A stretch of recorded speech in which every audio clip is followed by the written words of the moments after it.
ಪಾಠ 4 ನನ್ನ ರಟ್ಟೆಯ ಬಲ. ಬುದ್ಧಣ್ಣ ಹಿಂಗಮೆರೆ. ಕವಿ ಪರಿಚಯ. ಡಾಕ್ಟರ್ ಬುದ್ಧಣ್ಣ ಹಿಂಗೆಮೆರೆ. ಬುದ್ಧಣ್ಣ ಹಿಂಗೆಮೆರೆ ಅವರು ಕ್ರಿಸ್ತಶಕ 1933ರಲ್ಲಿ ಬೆಳಗಾವಿ ಜಿಲ್ಲೆಯ ರಾಜಾಪುರದ ಆರಗದಲ್ಲಿ ಜನಿಸಿದರು. ಇವರು ಅಧ್ಯಾಪಕರಾಗಿ ರಷ್ಯನ್ ಭಾಷೆಯ ಸಂದರ್ಶಕ ಪ್ರಾಧ್ಯಾಪಕರಾಗಿ ಸೇವೆಯನ್ನು ಸಲ್ಲಿಸಿರುತ್ತಾರೆ.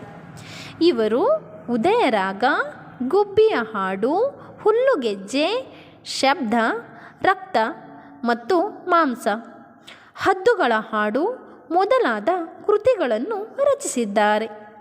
ಇವರಿಗೆ ಸೋವಿಯತ್ ಲ್ಯಾಂಡ್ ನೆಹರು ಪ್ರಶಸ್ತಿ, ಕರ್ನಾಟಕ ಸಾಹಿತ್ಯ ಅಕಾಡೆಮಿ ಬಹುಮಾನ, ಸಾಹಿತ್ಯ ಅಕಾಡೆಮಿ ಗೌರವ ಪ್ರಶಸ್ತಿಗಳು ಲಭಿಸಿವೆ.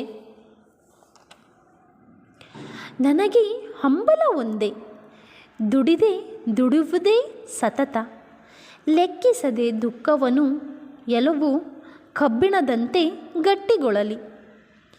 ಈ ಹಗಲು ಇನ್ನಷ್ಟು ಉದ್ದವಾಗಲಿ ಮಣ್ಣಿನಲ್ಲಿ, ಕಣ್ಣಿನಲ್ಲಿ ಗದ್ದೆಯಲ್ಲಿ, ಗೆಡ್ಡೆಯಲ್ಲಿ ಸುರಿಸುವೆನು ಬೆವರು ಹೊಳೆ. ನಾ ದುಡಿವ ನಾಡ ನೆಲ ಹಿರಿದಾಗಲಿ, ನನ್ನ ಹೆಮ್ಮೆಗೆ ಸದಾ ಗರಿಯೊಡೆಯುತ್ತಿರಲಿ. ನೆಲಕ್ಕೆ ಗೆಯ್ಯುವ ಕರ್ಮ ನನ್ನ ಜೀವನ ಧರ್ಮ, ಅಖಂಡ ಕಾಯಕ ತಪಸ್ಸು ಮಣ್ಣ ಕಣಕಣ ನನ್ನ ಸಿರಿಯಾಗಲಿ. ದುಡಿಯುವುದೊಂದೇ ನಿರಂತರ ಛಲವಾಗಲಿ.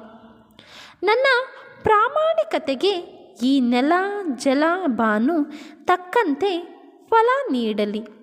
ನನ್ನ ರಟ್ಟೆಯ ಬಲವು ಹಿಗ್ಗುತ್ತಿರಲಿ. ನನಗೆ ಹಂಬಲ ಒಂದೇ, ದುಡಿದೆ ದುಡಿಯುವುದೇ ಸತತ, ಲೆಕ್ಕಿಸದೆ ದುಃಖವನು ಎಲುಬು ಕಬ್ಬಿಣದಂತೆ ಗಟ್ಟಿಗೊಳ್ಳಲಿ.